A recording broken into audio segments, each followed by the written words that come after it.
शायद आप सबको कोविड का समय याद होगा, जब मजदूरों ने अपने सामान और बच्चों के साथ एक लंबी दूरी पैदल तय कर ली थी। थोड़ा पीछे जाएं तो 1994 में अमेरिका के सिएरा नेवादा की बर्फीली पहाड़ियों में एक एयरक्राफ्ट क्रैश होने पर 3 लोग घायल हो गए थे। इसके पायलट की बाह, टखने और पसलियों में गंभीर चोट के साथ 16 हड्डियां टूटी थी। वहां पड़े रहने के बजाय मदद की तलाश में वह घायल पायलट तकरीबन 13 दिनों तक बर्फीले पहाड़ों पर चलता रहा। जब उसे मदद मिली तो वह बचाव दल को अपने साथ लेकर वापस घटनास्थल पर पहुंचा। वहां पहुंचकर वह देखता है कि बाकी जो 2 लोग घायल थे, उन दोनों लोगों की मौत हो चुकी थी। ताज्जुब की बात यह थी कि इसमें से एक यात्री को ना तो ज्यादा चोट थी और ना ही खाने पीने की इतनी कमी कि 11 दिनों में भूख से मौत हो जाए। तो सवाल उठता है कि आखिर इस यात्री की मौत हुई कैसे, या फिर कोविड के दौरान मजदूर इतनी लंबी दूरी को पैदल ही कवर करने में कैसे सफल रहे। दरअसल इस बारे में साइकोलॉजिस्ट कहते हैं कि इस तरह की घटनाएं एक तरह की साइकोलॉजिकल वार जैसी होती हैं, जिसमें मुसीबत को अपने ऊपर हावी होने देने और उनसे हार मान लेने मात्र से लोगों की डेथ हो जाती है, जिसे साइकोजेनिक डेथ कहा जाता है।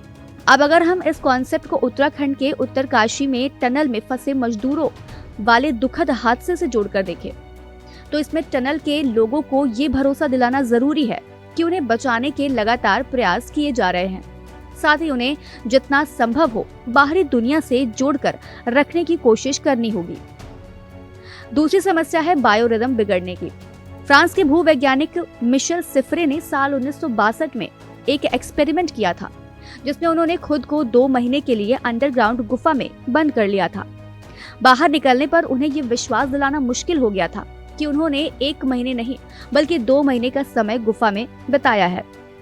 तो इसी तरह टनल में फंसे मजदूरों के पास भी घड़ी, कैलेंडर, सूरज की रोशनी और किसी बाहरी का आना जाना नहीं है, जिससे ना तो समय का पता चल रहा होगा ना ही दिन का। यहाँ अंधेरे की वजह से समय को लेकर लोगों का साइकोलॉजिकल परसेप्शन और बायोरिदम बिगड़ जाता है, जिसके चलते तनाव, अनिद्रा, हार्मोनल डिस्टर्बेंस और एकाग्रता में कमी जैसी समस्याएं होने लगती हैं। मीडिया रिपोर्ट्स के मुताबिक इस समस्या से निपटने के लिए टनल के अंदर रोशनी के इंतजाम किए गए हैं। हालांकि इस बात का ध्यान रखना होगा कि लाइट दिन में जले और रात में बंद हो जाए, जिससे वहां फंसे लोगों का बायोरिदम ज्यादा ना बिगड़ पाए। इसके अलावा टनल में फंसे लोगों को क्लस्ट्रोफोबिया भी हो सकता है। दरअसल बंद जगह में होने पर लोगों को एंजाइटी होती है। तंग जगहों पर डर, घबराहट और घुटन होती है और धड़कनें तेज हो जाती हैं। पसीना आने लगता है, सांस फूलने लगती है और कई बार लगता है कि सांस नहीं चल रही है। लोग ये सोचकर चिंतित हो जाते हैं कि मैं इससे बाहर कैसे निकल पाऊंगा। इस तरह की समस्याओं से क्लस्ट्रोफोबिया अटैक पड़ता है। इसके अलावा सुरंग या गुफा जैसी जगह में नमी होती है। साथ ही उमस के चलते लोगों को पसीने भी छूटते हैं। इसी तंग जगह में लोग वही नेचर कॉल भी पास कर रहे होंगे। इस तरह से खराब हाइजीन से इन्फेक्शन और प्रॉपर ऑक्सीजन और न्यूट्रिशन ना मिलने से किडनी, लंग्स और हार्ट पर इस इन्फेक्शन का ज्यादा असर होने लगता है। इससे बचने के लिए टनल में फंसे लोगों को खुद से कुछ विकल्प बनाने होंगे। इसके अलावा मीडिया रिपोर्ट्स बता रही है कि क्लस्ट्रोफोबिया और दूसरी मनोवैज्ञानिक समस्याओं से निपटने के लिए सरकार की तरफ से मनोचिकित्सक को तैनात किया गया है, जो मजदूरों को टहलने और योग की सलाह दे रहे हैं। साथ ही आत्मविश्वास बनाए रखने के लिए परिजनों से बात भी कराई जा रही है।